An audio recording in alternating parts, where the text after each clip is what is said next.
Welcome back. हम लोग इस क्वेश्चन को समझेंगे। फर्स्ट ईयर का दे रखा है, वेवलेंथ से रिलेटेड है। या displacement of a particle in a medium can be expressed as y equal to 10⁻⁶ sine omega t की जगह यहाँ आपका दिया 100 t plus 20x plus 5/4 where t is the time that mean second and x is the metre. What is the speed of wave की speed कितनी होगी, यानी उस तरंग दैर्घ्य का स्पीड कितनी होगी, चाल कितनी होगी। यदि कोई इक्वेशन दे रखा है, उस विस्थापन का इक्वेशन दे रखा है जो y equal to 10⁻⁶ sine omega की जगह आपका 100 t प्लस 20x प्लस 5/4 है और ये एक मीडियम में रखा गया, एक माध्यम में रखा गया है। तो ऐसे में तरंग का चाल कितना होगा, ये कॉन्सेप्ट आपको क्लियर करना है। ठीक है, क्वेश्चन आपको समझ में आ गया कि कोई तरंगदैर्घ्य है, उसकी चाल कितनी होगी यदि उसकी जो विस्थापन किसी एक माध्यम में दिया गया है जिसका y इक्वल टू वैल्यू दे रखा है 10⁻⁻⁶ sign 100t plus 20x plus 5/4, इसी को देखा जाएगा। ठीक है, तो ऐसे क्वेश्चन को देखते हुए आपको तुरंत रिजल्ट निकालना है। यहाँ पे sign omega T that means यहाँ पर आपका 100t है और यहाँ से आपका ये डिस्प्लेसमेंट है, इससे स्पीड है, डेट मीन्स इससे डिवाइड कर देते हैं तो 20 25 100 यहीं पर आपका 5 आ जाएगा। बट कैसे इसको सॉल्व किया जाएगा ये चीज़ें हम लोग यहाँ पे समझने का प्रयास करेंगे। ठीक है, तो चलो भाई ऐसे लिख देते हैं सॉल्यूशन। वी नो डेट, ये सब लिख देना चाहिए।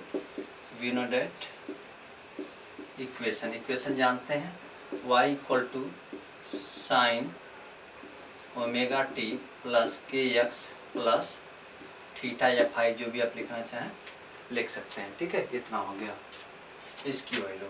ठीक है, यहाँ पे आपकी वैल्यूएशन के जो भी रखना चाहे रख सकते हैं।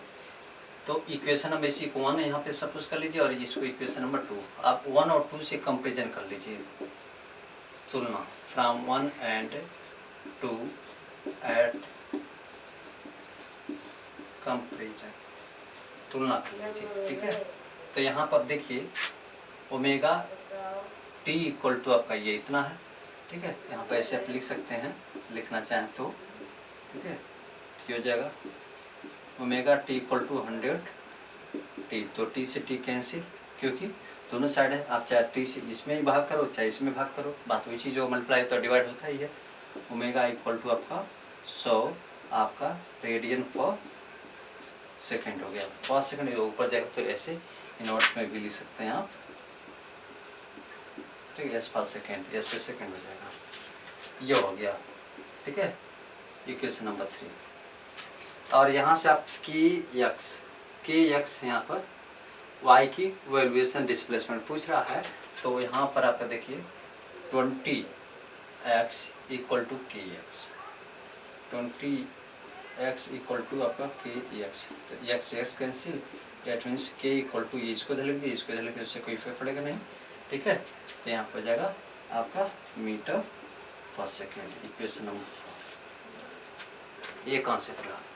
तो अब विचार यहाँ पर आपको ये बनाना है कि भाई देखो हमने यहाँ पे ओमेगा निकाली और यहाँ पे के निकाल लिया, बट ओमेगा अपान के क्या ये स्पीड ऑफ वेव होंगे? हाँ अवश्य होंगे, क्योंकि वेव का जो चाल होगा वह ओमेगा और के अनुपात के बराबर होता है। ठीक है, इसकी इक्वल होता है, अनुपात मीन्स रेशियो। ये ओमेगा और k is the ratio is known as wave speed of wave. ठीक है, या इस तरह से आप डायरेक्ट भी लिख सकते हो वेव के लिए यहाँ पर। ठीक है, यू ऐसे थोड़ा सा ओमेगा अपान इतना लिख के आप लिख सकते हो 100/20। ठीक है, इसकी इन दोनों की वैल्यू वहाँ पे पुट कर देना है, तो यहाँ से 20 25 100 इस तरह से।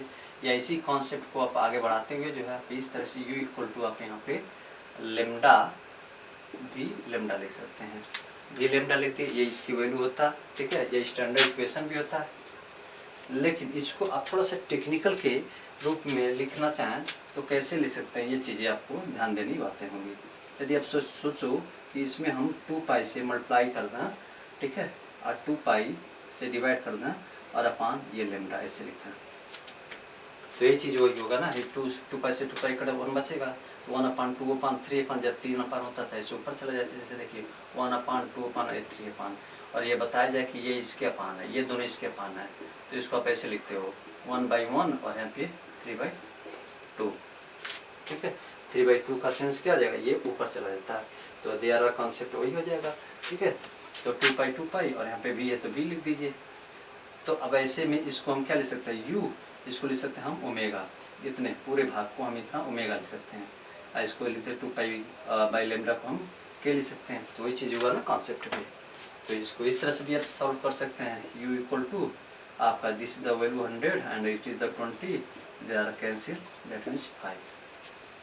ओके, तो स्पीड ऑफ वेव यानी तरंग की जो चाल होगी वो 5 होगा। इस तरह से आप सवाल को सॉल्व कर सकते हैं। देखिए फिजिक्स का न्यूमेरिकल बहुत इजी होता है, बट कॉन्सेप्ट ये होता है ना कि उसको आप जब थ्योरम के साथ जो उसके होल प्रोसेस के आप पढ़े रहेंगे तो देयर आर जो कॉन्सेप्ट होता है ना, यहाँ से नहीं यहाँ से, यहाँ से नहीं यहाँ से, उसको सॉल्व कहीं ना कहीं आप अच्छे तरीके से सॉल्व कर लोगे। और जब कर लोगे तो बारीकी से आप समझ सकते हो, और समझ के आप सॉल्व करोगे तो ये आपके लिए ये फ़ायदा होगा और बहुत कुछ आप हासिल कर सकते हैं। तो इसीलिए आपको सुनना बहुत ज़रूरी हो जाता है। तो इसको आप समझिए और पढ़ाई कीजिए बेहतर कॉन्सेप्ट के साथ। तो that is the video. Okay, God bless you, like, subscribe and share this video.